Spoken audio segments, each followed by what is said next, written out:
नमस्कार, स्वदेश न्यूज देख रहे हैं आप। मैं हूं आपके साथ राखी। चर्चा करेंगे बजट उम्मीदों वाला इसलिए कि उम्मीदें सबको हैं, काफी दिनों से थी और लगातार बजट सत्र जारी है। और उसके बाद देखिए, जो बैठकों का दौर लगातार चल रहा है, चर्चाएं थी, कहीं ना कहीं बजट को लेके पहले से सभी लोगों में सुगबुगाहट थी कि बजट कैसा होगा।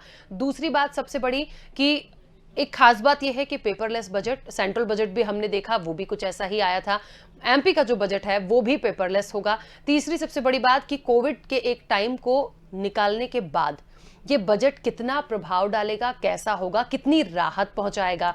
चौथी सबसे महत्वपूर्ण बात, महंगाई से जिस तरीके से जनता जूझ रही है, खास तौर पर गैस सिलेंडर के दामों की बात करें या पेट्रोल डीजल की बात करें, जिससे पूरा का पूरा इफेक्ट दूसरे जो किराना से संबंधित वस्तुएं चीजें होती है उन पर भी पड़ रहा है। तो इन सब चीजों के बाद एक उम्मीद इसीलिए कि क्या बजट में कुछ ऐसी चीजें मिल पाएंगी, महंगाई कम नहीं होती है, बजट से कुछ ऐसा मिल जाए कि थोड़ी सी तसल्ली आम जनता कर ले। क्या ऐसा हो पाएगा, ये बहुत बड़ा सवाल है। इसके हम क्योंकि अपनी चर्चा को आगे बढ़ाएंगे, लेकिन इसके पहले हम देख लेते हैं क्या है ये खास रिपोर्ट। मध्य प्रदेश विधानसभा का बजट 2 मार्च को पेश किया जाएगा। बजट में नया ये है कि पहली बार विधानसभा में बजट पेपरलेस होगा।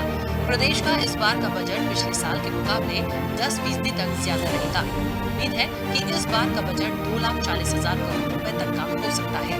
माना जा रहा है कि इस बजट में सरकार कोई नया टैक्स नहीं लेकर आएगी। मध्य प्रदेश के लोगों को इस बार के बजट से काफी उम्मीदें हैं। जीएसटी पे भी हमने बहुत ज्यादा विरोध किया कि उसको सरलीकरण किया जाए, कि एक inspector has got power to seize that account और बैंक अकाउंट बंद कर सकते हैं, आप सब चीजें कैंसिल कर सकते हैं। तो आप क्या उम्मीद करें व्यापारी वर्ग कि आप क्या हमारे लिए करेंगे। डेली नीड्स की चीज़ें हैं, ये सब कम हो, ये सस्ती हो, ताकि जो डे टू डे लाइफ पे जो असर पड़ रहा है इस पे हम लोग को इजी पड़े, फ़ायदा मिले। महंगाई बहुत बढ़ गई है, महंगाई ने बहुत ज़्यादा चौपट कर दिया। गैस की रेट्स कम होने चाहिए। पढ़ते नहीं पड़ रहा है कि अपन इसमें क्या बचाएं क्या नहीं बचाएं। दाल है और तेल है, गरीबों के लिए कितना ज़्यादा परेशान है वो लोग, उनके लिए कितना बढ़ गए हैं दाम। इस पे तो रेट कम होने ही चाहिए। दाल सब्जी बहुत महंगी कर दी है, तेल बहुत महंगा है सरसों का, इसलिए उस पर कुछ रेट कम होने ही चाहिए। हम लोगों को काफ़ी उम्मीदें हैं इस बजट से। सरकार को ऐसा बजट लाना चाहिए व्यापारियों के हित में हो, गरीबों के हित में हो, सबके हित में हो, सबको सहूलत मिले, सबको राहत मिले। बजट को लेकर राजनेताओं की माने तो सत्ता पक्ष को भरोसा है कि बजट में सभी वर्गों का ध्यान रखा जाएगा, लेकिन विपक्ष इससे सहमत नहीं है। काल के बावजूद भी सरकार ने सब क्षेत्रों पर ध्यान दिया है। और जो हमने देखा कि 15 महीने की सरकार पैसे के लिए मोहताज थी, लेकिन माननीय यशस्वी मुख्यमंत्री शिवराज सिंह जी चौहान की सरकार ने सब क्षेत्रों में पैसा दिया, सब क्षेत्रों में ध्यान दिया।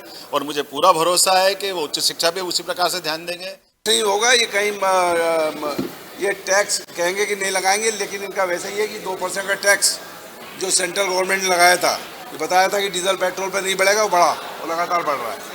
कोरोना संकट के बाद सरकार के बजट से प्रदेश की जनता को काफी उम्मीदें हैं, लेकिन हाल फिलहाल माना जा रहा है कि नगरीय निकाय चुनाव को ध्यान में रखते हुए बजट तैयार किया गया है। दावा है कि बजट में किसान, युवा, बेरोजगार, कर्मचारी सभी वर्गों पर फोकस किया जाएगा। लेकिन सवाल यही है कि क्या वर्तमान में महंगाई की मार झेल रही जनता को राहत मिलेगी? क्या वाकई इस बार शिवराज का बजट जनता की उम्मीदों पर खरा उतरेगा? स्वदेश न्यूज ब्यूरो।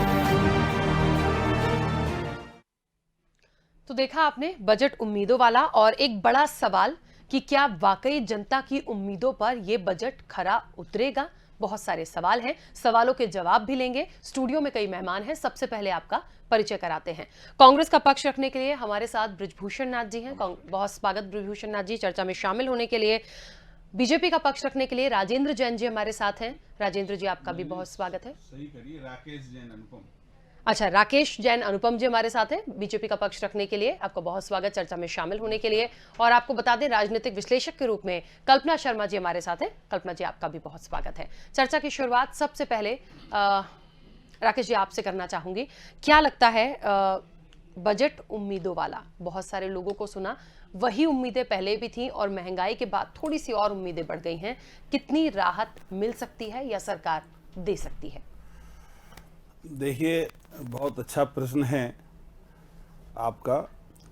जैसा कि मैं समझ पा रहा हूँ, वर्तमान जो परिस्थिति है देश के सामने हो या प्रदेश के सामने हो, जनता आहत है, परेशान है और जनता को सरकार से बहुत उम्मीदें हैं। उन्हीं उम्मीदों के भरोसे जनता का सोचना है कि हमें हर चीज़ें आसानी से उपलब्ध हों, सस्ती उपलब्ध हों, सारी सुविधाएं भी मिलें और जो विकास की गति पहले चल रही थी वो भी बराबर मिले। लेकिन वर्तमान की परिस्थिति है, इस परिस्थिति में जैसा मैं उम्मीद करता हूं, जैसा मैं समझ पा रहा हूं कि सरकार ना तो किसी प्रकार की किसी चीज़ में रियायत देने के पक्ष में है और ना अलग से कोई कराधान के पक्ष में है। सरकार अपने एक निश्चित एजेंडे पे काम कर रही है कि हम अधिक से अधिक जनता की सेवा कैसे कर पाएँ, व्यवस्थाएं प्रशासन कैसे चले, और जो पहले पूर्व में जो 15 महीने पूर्व जो सरकार जनता की सेवा में निरंतर अपने बेहतर रिजल्ट दे पा रही थी, उसको हम कैसे मेंटेन कर पाएँ, उसको ध्यान में रखते हुए इस बार का बजट आना है और माननीय मुख्यमंत्री जी निश्चित तौर पर सबके हितों के लिए बेहतर देने का प्रयास करेंगे, लेकिन अधिक रियायत की संभावना नहीं है। बिल्कुल। चलिए ब्रजभूषण नाथ जी, क्या लगता है, विपक्ष ने बहुत सारे मुद्दों को लेकर, महंगाई को लेकर प्रदर्शन किया है, लगातार प्रदर्शन हम देख रहे हैं, लेकिन सवाल वही होता है, विपक्ष का काम है अपनी आवाज उठाना, लेकिन जनता को क्या मिलेगा? क्या वो सारी चीजें मिल पाएंगी? क्या मिलना चाहिए और कितना सरकार कर सकती है जितना उनके हाथ में है? सबसे बड़ी बात है राखी जी, मध्य प्रदेश में ये सोचना पड़ेगा कि यहाँ पे सबसे ज़्यादा, मध्य प्रदेश पूरे देश में सबसे ज़्यादा परेशानी क्यों है? क्यों पेट्रोल के सबसे ज़्यादा दाम यहाँ पे हैं? क्यों डीजल के सबसे ज़्यादा दाम हैं? क्यों सिलेंडर के दाम सबसे ज़्यादा हैं यहाँ पे? क्यों यात्रियों का किराया सबसे ज़्यादा है? अन्य चीज़ें जो मध्यम वर्ग परिवार है, गरीब परिवार है, इसके विषय में कौन सोच रहा है इस वक्त? कांग्रेस जन आंदोलन कर रही है तो इनको लगता है कि हम लोग ढोंग कर रहे हैं, लेकिन यहाँ पूछिए कि गरीब आदमी के साथ क्या हो रहा है?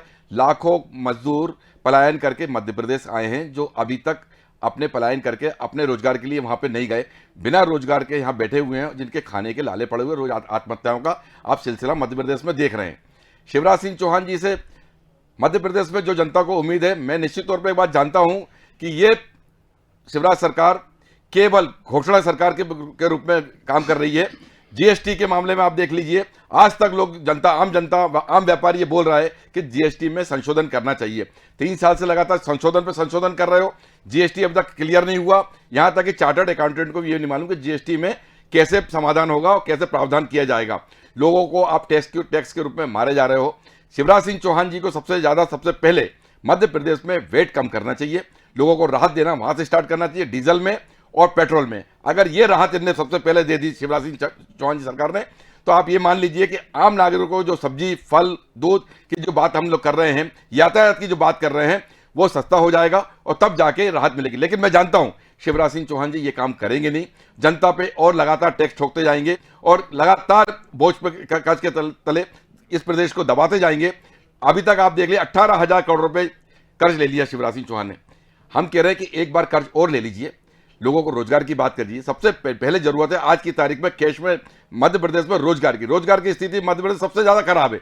आप रिकॉर्ड देख लीजिए, लोग सबसे ज्यादा पलायन मध्य प्रदेश जा रहे थे, लेकिन जो पलायन करके कोरोना काल में जो मध्य प्रदेश आ गए अपने गांव क्षेत्र में, वो आज तक काम करने उद्योगों में बाहर अदर स्टेट में वहां गए नहीं है। आज उनके खाने के लाले सबसे ज्यादा पड़े हैं।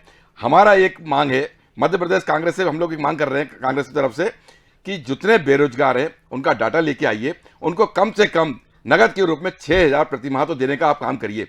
डीजल में आप वेट कम करिए, पेट्रोल में आप वेट कम करिए। आज की तारीख में आप देखिए कि आज भी आपने बोल दिया कि हम लोग किराया बढ़ा रहे हैं। ये किराए का बोझ किस पे आने वाला है? आपको टैक्स तो मिल रहा है, लेकिन ये टैक्स में किराया जो बढ़ेगा तो सब्जी में भी किराया बढ़ जाएगा, आपका फल में बढ़ेगा, जो आप खाद्यान्न सामग्री जितनी आ रही है उस सब पे किराया बढ़ते जाएगा। उसके बारे में भी शिवराज सिंह चौहान जी को सोचना चाहिए। मेरे ख्याल से उन्होंने सोचा होगा, लेकिन कल का जब बजट आएगा तो आप देखना जनता, मध्य प्रदेश जनता त्राहिमाम कर रही होगी। कल्पना जी, 2 बातें बहुत महत्वपूर्ण है। पहली बात तो ये, टैक्स लगेगा कि नहीं लगेगा। प्रथम दृष्टया देखें, जो बातें आई हैं कि टैक्स नहीं लगाया जाएगा सरकार की तरफ से, लेकिन जब वो कल सामने आएगा तब समझ में आएगा कि कितना टैक्स और किन चीजों पर लगाया गया है। पहली चीज तो अभी हम इस पे कोई टिप्पणी नहीं कर सकते, लेकिन फिर भी मुझे नहीं लगता, व्यक्तिगत रूप से मेरी राय है कि जितनी चीजें अभी हम देख रहे हैं, जितना पेट्रोल डीजल पर महंगाई बढ़ी है, तमाम चीज़ों के रेट बढ़े हैं, उसको इफेक्ट करते हुए लगातार बस एसोसिएशन की बात करें तो वो लोग हड़ताल पर चले गए, उनकी अलग चीज़ें चल रही थी।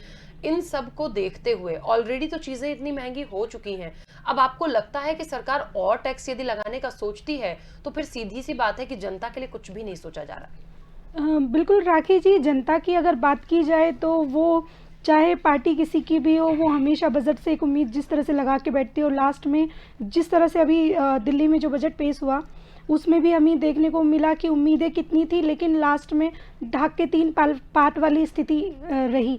सेम इस बार यहाँ भी यही स्थिति देखने को मिलेगी, क्योंकि कोरोना काल से जूझ रही मध्य प्रदेश सरकार इतनी आसानी से उन चीज़ों पे वैट कम करने की कोशिश नहीं करेगी, क्योंकि राजस्व वैसे ही बहुत घाटे में चल रहा है। बार बार लोन लेने की स्थिति प्रदेश सरकार पर आ रही है। ऐसी स्थिति में ये तो उम्मीद नहीं की जा सकती कि वैट कम कर दिया जाए या फिर टैक्स में किसी तरह से कोई रियायत दी जा सके। लेकिन एक बात ज़रूर चिंता का विषय अवश्य है कि जिस तरह से प्रदेश में बेरोजगारी, महंगाई, इन सब चीज़ों से जनता जिस तरह से जूझ रही है, सरकार का बड़ा उदासीन एक रुख रहा, चाहे वो केंद्र की बात कर ली जाए, चाहे वो स्टेट की बात कर ली जाए, उतना एक्टिव मोड में सरकारें नहीं आई। उन सारी समस्याओं से निपटने के लिए उतना कारगर कोई काम नहीं किया गया जितनी की आज आवश्यकता थी। जिस तरह से बात की जाए कि आत्मनिर्भर एक बजट, इस बार का जो बजट का नाम दिया गया वो आत्मनिर्भर बजट का नाम दिया गया। अब सबसे बड़ी बात है कि आत्मनिर्भर बजट होगा कैसा, उसका क्या प्रारूप होगा, किस तरह से उसमें बजट का प्रावधान किया जाएगा, क्या विभागों को किस तरह से फंड दिए जाएंगे। और राखी जी, इसमें मैं एक बात ज़रूर कहना चाहूँगी कि सरकार जब कोई भी बजट लेकर के आती है, जब वो विभागों में उस बजट का बंटवारा करती है, तो एक जिम्मेदारी उस विभागों की भी होनी चाहिए और उन सरकारों की भी होनी चाहिए कि साल के अंत में उन बजट का किस तरह से यूज़ हुआ, किस किस मद में वो पैसा खर्च किया गया, वो सिर्फ और सिर्फ विभागों से आरटीआई लगा के जानकारी मांग के ना दी जाए, बल्कि उसको सार्वजनिक किया जाए, पेपर्स में बाकायदा उनको निकाला जाए, ताकि आप और हम तक वो जानकारी पहुंचे कि किस तरह से कितना कितना पैसा किस मद में खर्च किया जा रहा है। क्योंकि बजट तो अक्सर पेश कर दिया जाता है, लेकिन वो मद जो जिस विभाग के लिए वो मद दिया गया, पैसा दिया गया, वो उस विभाग में खर्च ही नहीं किया जाता। तो ऐसी स्थिति में सरकार को बहुत पारदर्शिता के साथ काम करने की आवश्यकता है, और कहीं से अगर इस समय लोन लेने की आवश्यकता तो लीजिए, क्योंकि प्रदेश वाकई में ही बहुत ज़्यादा बुरी स्थिति में इस समय जूझ रहा है। राखी जी, बिल्कुल राखी जी, एक बात और यहाँ पर कि देखिए, क्योंकि सत्ता पक्ष भारतीय जनता पार्टी की सरकार और उसके बाद उम्मीदें प्रदेश के मुखिया से इस बजट से, हम चर्चा भी वही कर रहे हैं, बजट उम्मीदों वाला, और निश्चित तौर पर उम्मीदें तो की ही जा सकती हैं, लेकिन ऐसी यदि कोई सरकार की मजबूरी हो या कर्जा बहुत हो या उन्हें उत्पादन में कहीं परेशानी हो, तो चीज़ों के रेट बढ़े समझ में आता है। सारी चीज़ें ठीक से चल रही हैं, बावजूद उसके वैट लगाना, पेट्रोल डीजल की कीमतों का अचानक से इतना बढ़ जाना, क्रूड की कीमतें अपनी अलग होती हैं, हम समझ रहे हैं सारी चीज़ों को, लेकिन इतनी ज़्यादा बढ़ा देना, इतना ज़्यादा उसका इफेक्ट तमाम चीज़ों पर पड़ रहा है। हम ट्रांसपोर्टेशन से जाएंगे, सब्जी तक होगी, आयात निर्यात की जो चीज़ें हैं वो महंगी होंगी, उत्पादन में कहीं कोई दिक्कत नहीं आ रही है, लेकिन हम इन चीज़ों को जो कर रहे हैं वो कहीं ना कहीं बहुत ज्यादा प्रभाव डाल रही है। तो नहीं लगता कि कहीं कोई भी यदि ऐसी सर्कमस्टेंसेस हैं सरकार के पास, उनको क्लियर रखना चाहिए, स्टेटमेंट क्लियर करना चाहिए, ताकि सवाल उन पर ना उठे, क्योंकि विपक्ष तो बिल्कुल तैयार है। बिल्कुल ठीक कहा है आपने।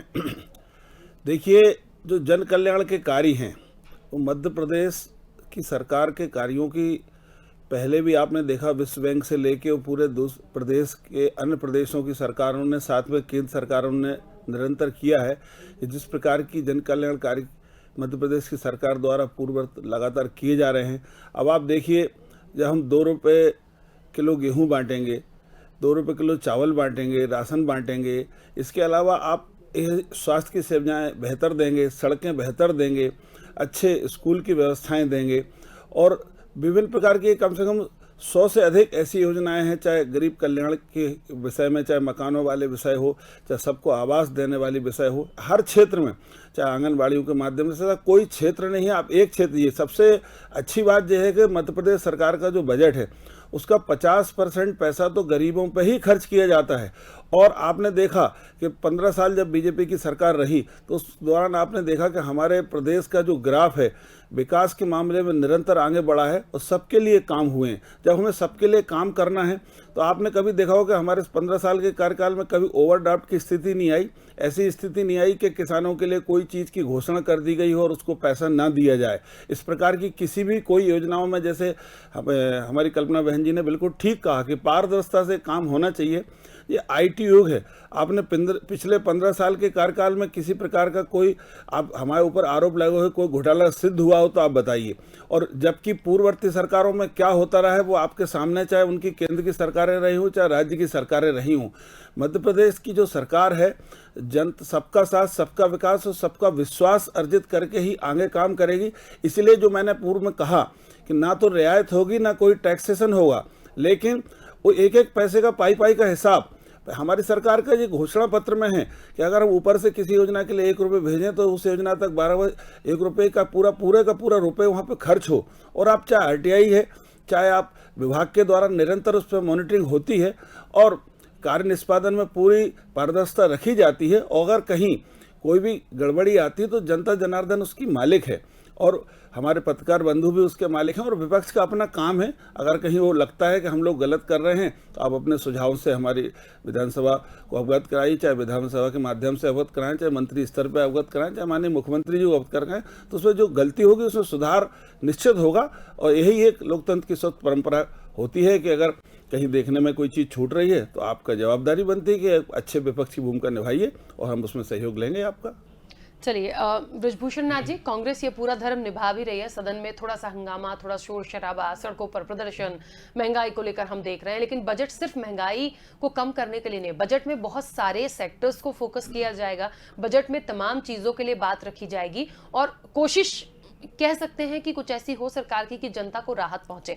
मुख्य रूप से यदि हम कुछ पॉइंट्स लेके चले हम, तो क्या लगता है किन किन चीजों पर बहुत ज्यादा फोकस सरकार को करना चाहिए? राकेश जी बोलिए। आप लोग कुछ कहना चाह रहे हैं? राकेश जी कुछ कहना चाह रहे हैं? नहीं आप बताइए, मैं तो हर बात का जवाब देने को तैयार हूं। विश्वनाथ जी की हर बात का जवाब दूंगा। हाँ, मेरा सीधा छोटा सा रहता है कि आप महिला हैं जी, बगल में बहन बैठी है हमारी जी जी, ये देखिए आप कि आपके घर का बजट आज की तारीख में क्या हालत पे खड़ा है। तो ये आप 2 लोग हैं, मध्य प्रदेश की हर महिला जो गृहिणी महिला है उनसे पूछिए कि जिसके पति 15,000 रुपये महीना कमा रहे थे, आज की तारीख में उनको 13,000 मिल रहे हैं।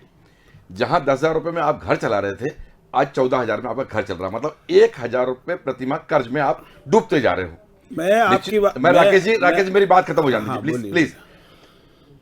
मध्य प्रदेश में कुछ का विकास, बाकी सबका विनाश, इस प्रकार की परंपरा में अगर प्रदेश में सरकार चलेगी तो आप ये देखते जाइए। जिस प्रकार की योजनाओं की बात कर रहे हैं राकेश जी मुझसे, मैं आपको बता देता हूं, मध्य प्रदेश में कुपोषण के मामले में सबसे नंबर 1 पे अव्वल है मध्य प्रदेश। हमारी योजनाएं वहां तक जाती है, कौन खा जाता है बीच में इनका खाद्यान्न। आपने देखा होगा कि जहां अनाज की बात कर रहे हैं, जब 10 किलो जहां अनाज जा रहा था वहां पे 7 किलो अनाज पहुंचा गया कोरोना काल में। और आपने ये भी देखा होगा कि 40 किलो की कट्टी में 15 किलो तो मट्टी के ढीले मिल रहे थे। इस प्रकार की परंपरा में क्या करना चाहते हो प्रदेश में? प्रदेश की हमारा राकेश जी से निवेदन है कि अपनी सरकार से बोलिए कि इस प्रदेश की बदनामी रोकने के लिए कुछ मध्य प्रदेश में अच्छा काम करिए। हम लोग पूरे मध्य प्रदेश में, विपक्ष का मतलब ये नहीं है कि विपक्ष का मतलब कि शासन की बुराई करना है, हम अच्छे कामों की तारीफ भी करना चाहते हैं। हमारी कांग्रेस आपकी तारीफ भी करेगी, अच्छा काम करिए आप, लेकिन भूखा मत मारिए लोगों को। आज सबसे ज्यादा जरूरत है एक परिवार को घर चलाने के लिए उनकी सुविधाएं देने की। हर चीज अगर महंगाई हो जाएगी तो लोग आत्महत्या कर रहे हैं। आप ये देखिए कि रोजगार नाम की चीज खत्म हो गई है। आप कहिए अपने शिवराज सिंह चौहान जी हमारे मुख्यमंत्री हैं, उनसे एक निवेदन करिए कि मध्य प्रदेश में जितने मंत्री हैं, जितने कलेक्टर्स हैं, जितने एसपी हैं, जहां सुविधाएं सबसे ज्यादा डीजल पेट्रोल की आप दे रहे हो, जहां पे गनर्स लगा के रखें, संतरी लगा के रखें, वो सुविधाएं पहले कम करिए आप। वो सुविधाएं जब कम हो जाएगी, परिवार में राखिए, जब आप घर चलाएंगे तो जहां 1 किलो दूध आता था आधा किलो लेंगे ना आप, क्योंकि बजट आपको संभाल के चलना है। मध्य प्रदेश में शिवराज सिंह चौहान को भी वही करना पड़ेगा कि अपनी पैर फैलाने से पहले देखना पड़ेगा कि चादर कितनी बड़ी है। उधार की चादर से घर नहीं चलाया जा सकता, उधार की चादर से परिवार नहीं चलाया जा सकता। परिवार चलेगा, साधन संपन्न जब बनेगा, हम लोगों से कर्जदार नहीं होंगे, लोगों पर टैक्स भी कम होगा, टैक्स कम लगेगा और लोगों को रोजगार देंगे। जब रोजगार देंगे, उद्योग धंधे लगेंगे, तो निश्चित तौर पे इस प्रदेश में खुशहाली आएगी। आज मध्य प्रदेश में लाखों लोग पलायन करके मध्य प्रदेश जाते क्यों हैं? इसलिए जाते हैं कि आपके मध्य प्रदेश में रोजगार नहीं है।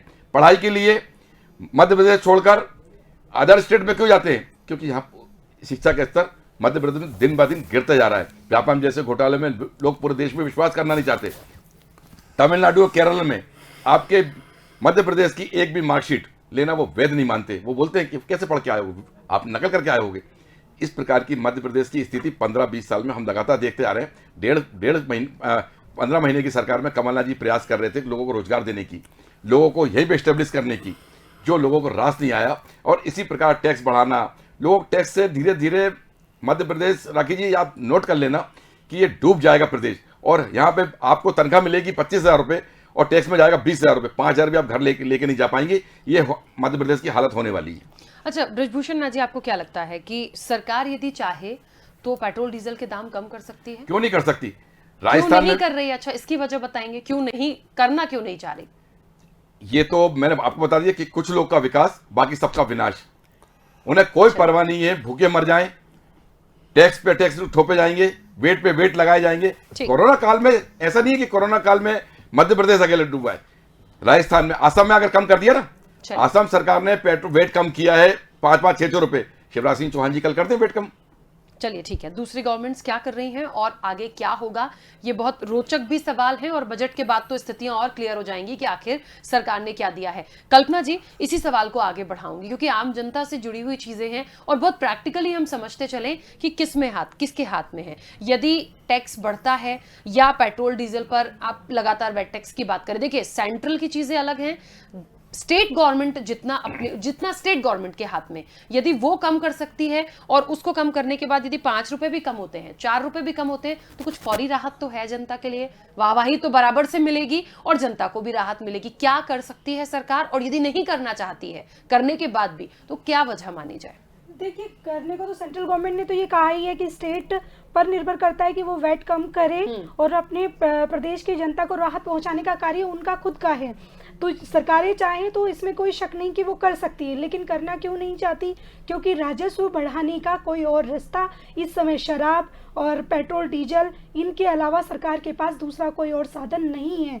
तो इसके चलते सिर्फ इसके थ्रू जितना भी राजस्व बढ़ता है उस पर इस समय सरकार एक तरह से देखा जाए निर्भर है।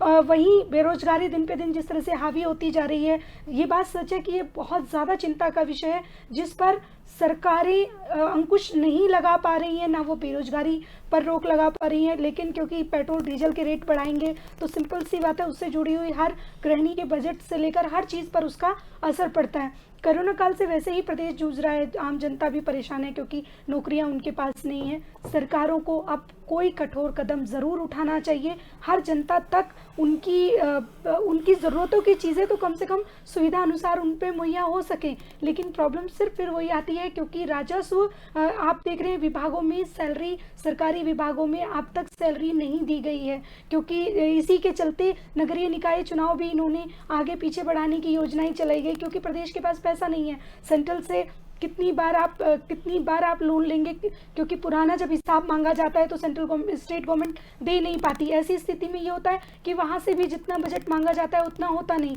और इतना गहरा गड्ढा है, इतनी गहरा गड्ढा होता जा रहा है दिन पे दिन कि उसकी खाई को पाट पाना सरकार के इस समय हाथों में नहीं रहा। इसके चलते वो दिन पे दिन वैट बढ़ा करके इस तरह की चीज़ें करके अपने सिर्फ राजस्व को थोड़ा बहुत, ताकि वो कुछ विभागों के काम जो गैर जरूरी नहीं है उनको छोड़ करके बाकी ज़रूरी विभागों के थ्रू काम कराने के लिए इस समय काम कर रही है। लेकिन सरकार अगर इतना ही उदासीन रवैया रहा बाकी विभागों की तरह, यही वही शिवराज सिंह चौहान है जो कुछ दिन पहले प्रदेश के हालातों को अच्छे से लेकर के चल रहे थे, लेकिन जब से ये नई पारी उन्होंने खेली है तब से मुझे नहीं लगता कि उतना एक्टिव मोड में शिवराज सिंह चौहान नजर आए, और वो प्रदेश की जो एक रफ्तार धीमी पड़ गई है उसको वापस से पटरी पे लाने के लिए अभी उतना करते हुए नज़र भी नहीं आ रहे हैं। तो अब देखते हैं कि कल का जो बजट आता है उसके बाद किस तरह से वो उन चीज़ों पे काम करेंगे, और जो जिस तरह से, क्योंकि मेरे हिसाब से उद्योगों को लेकर के कुछ सरकार शायद नई कुछ योजनाएं लेकर के आएगी, बजट का कुछ प्रावधान रहेगा, बैंकों के द्वारा जो बेरोजगार लोग हैं उनको लोन देने की कुछ नई स्कीम्स लेकर के आने की उम्मीद जताई जा रही है। ऐसी स्थिति में मुझे ऐसा लगता है कि ज़रूर काम किया जाएगा ताकि जो गरीब जनता है उनको रियायतें मिल सके, और जो नई यूथ है उनको रोजगार के नए अवसर तलाश करने में आसानी हो, और साथ में वो कुछ अपना नया व्यवसाय करना चाहें तो उसके लिए मेरे हिसाब से सरकार इस समय काम करने के मोड में नजर आ रही है। उसका कल रिजल्ट सबके सामने होगा। बिल्कुल ठीक है, चलिए समय की भी सीमा है, राकेश जी जल्दी से अपनी बात रख लीजिएगा। देखिए, मेरा जैसा हमारे साथी ने भी कहा है, आत्मनिर्भर मध्य प्रदेश के क्षेत्र में निश्चित तौर पर मध्य प्रदेश की सरकार निरंतर प्रयासरत कर रही है। नए नए क्षेत्र देखे जा रहे हैं कि कैसे हम अधिक राजस्व प्राप्त कर सकें, और इस बात का भी ध्यान दिया जा रहा है कि जितनी योजनाएं चल रही थी कोई बंद ना हो, किसी में बजट की कोई कमी नहीं आए, किसी प्रकार के कोई व्यवधान उत्पन्न ना हो, और जो वर्तमान में जो वैश्विक मंदी है उससे भी हम बराबर सामना कर सकें, बेहतर स्वास्थ्य सेवाएं दे सकें, और जितनी योजनाएं थीं उनको पहले पूर्ण कर सकें, उसके बाद नई योजना पे बात करें। हमारे सबसे पहले प्रायोरिटी ये है कि जो पुरानी योजनाएं थी पहले उनको बराबर बजट मिले, उनका सही तरह से क्रियान्वयन हो और उनको पूर्ण करें, उसके बाद नई योजना बात करें। और निश्चित तौर पर मैं पुराने जो 15 साल के जो हमारा जो ट्रैक रिकॉर्ड बढ़ रहा था, जैसा कल्पना बहन जी ने कहा है कि हम उस ट्रैक रिकॉर्ड को वापस उसी मोड में वापस उसी गति से और ज़्यादा गति से प्राप्त करना चाहते हैं। इसलिए कोई ना तो हम बजट में टैक्स में कोई कमी कर रहे हैं और ना कोई अलग से रियायत दे रहे हैं, ऐसा मुझे आभास है, ऐसा मुझे विश्वास है कि इसी दिशा में कल का बजट आएगा। धन्यवाद आप सभी को, और निश्चित तौर पर कल बेहतर होगा, इसी विश्वास के साथ मैं आप सबको इस चैनल के माध्यम से बधाई देना चाहता हूं कि जो आने वाला बजट है बहुत ही एक जिसको कहिए बैलेंस बजट जिसको कहेंगे वो रहने वाला है। चलिए, बजट में कल क्या होगा, ये उम्मीदें लगातार हम सबकी भी हैं कि जनता को बहुत ज्यादा राहत मिले। सबके अपने अपने तर्क हैं देखिए, लेकिन अब कल ही समझ में आएगा कि क्या किसको मिला है। विपक्ष अपना धर्म निभा रहा है, सत्ता पक्ष की अपनी चीजें हैं, कंडीशन है, क्या हो सकता है, बाकी सब चीजें कल पर ही छोड़ते हैं क्योंकि समय की सीमा है। आप सभी मेहमानों का बहुत शुक्रिया इस चर्चा में शामिल होने के लिए। तो आपको बता दें, बजट उम्मीदों वाला लगातार चर्चा चल रही थी, और बजट उम्मीदों वाला ये कल तक के लिए है। कल ये उम्मीदें पूरी होंगी या उम्मीदें जनता की छूटेंगी या फिर कुछ और होगा। उम्मीद पे कहते हैं ना कि दुनिया कायम है, तो वो उम्मीद है कि कुछ ना कुछ ऐसा मिलेगा कि थोड़े समय के लिए इस महंगाई को भूल जाएंगे। ये उम्मीद है, क्या होगा कल देखना ये दिलचस्प होगा। फिलहाल चर्चा में इतना ही, दीजिए इजाजत, नमस्कार।